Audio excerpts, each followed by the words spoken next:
നാട്ടിൽ നിന്ന് എൻ്റെ ഫ്രണ്ട് വന്നപ്പോൾ കുറച്ച് ചക്ക കൊണ്ടുവന്ന് തന്നിരുന്നു ഒരു കഷ്ണം.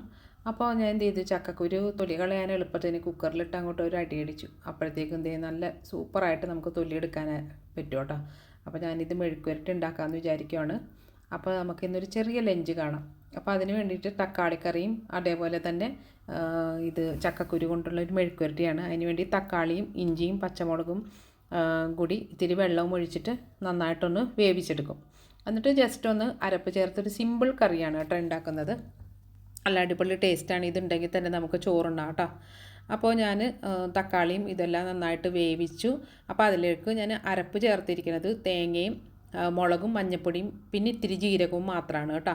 എന്നിട്ടെല്ലാം കൂടി മിക്സ് ചെയ്ത് നന്നായിട്ട് ഉപ്പൊക്കെ ചേർത്ത് കഴിഞ്ഞ് കഴിഞ്ഞാൽ നമ്മുടെ അടിപൊളിയായിട്ട് സിമ്പിൾ കറി റെഡി ആയിട്ടുണ്ട്. അപ്പോൾ ഇവിടെ ഞാൻ എന്താ നമ്മുടെ ചക്കക്കുരുവിൻ്റെ തോരൻ ഉണ്ടാക്കാൻ വേണ്ടിയിട്ട് കുറച്ച് ഉള്ളിയും അതേപോലെ വെളുത്തുള്ളിയും ഒരു 2 ഡ്രൈ ചില്ലിയും കൂടി ഇട്ടു കേട്ടോ. വെളുത്തുള്ളി ഇട്ടതെന്ന് വെച്ചാൽ ഗ്യാസിൻ്റെ ഇത് വരുമല്ലോ, ഇത് അതുകൊണ്ടാണ് കേട്ടോ. പിന്നെ മഞ്ഞൾപ്പൊടിയും മുളക് പൊടിയും എല്ലാം നന്നായിട്ട് മിക്സ് ചെയ്തിട്ട് 2 മുളക് പൊടിയും കൂടി മിക്സ് ചെയ്തിട്ട് കേട്ടോ, കാശ്മീരി മുളക് പൊടിയും ഒക്കെ ഇത്തിരി കളർ കിട്ടാൻ വേണ്ടിയിട്ട് നന്നായിട്ട് വഴറ്റിയെടുത്തതിന് ശേഷം നമ്മുടെ ഈ ചക്കക്കുരു അങ്ങോട്ട് ചേർത്ത് കൊടുക്കുക. നല്ല അടിപൊളി ടേസ്റ്റാണ് കേട്ടോ. പാകത്തിന് ഉപ്പും ചേർത്ത് കൊടുക്കുക. അപ്പോൾ നമ്മുടെ മറ്റേ ഇതിൻ്റെ ചക്കക്കുരുവിൻ്റെ ഉപ്പേരിയും അതേപോലെ സിമ്പിൾ തക്കാളിക്കറിയും റെഡി ആയിട്ടുണ്ട്. ഇന്നത്തെ ലഞ്ച് അതാണ് കേട്ടോ. അപ്പോൾ തക്കാളിക്ക് ഞാൻ ഇതേപോലെ ചെറിയ ഉള്ളി കടുക് ഇട്ട് ഒന്ന് താളിക്കുകയും കൂടി ചെയ്തിട്ടുണ്ട് കേട്ടോ.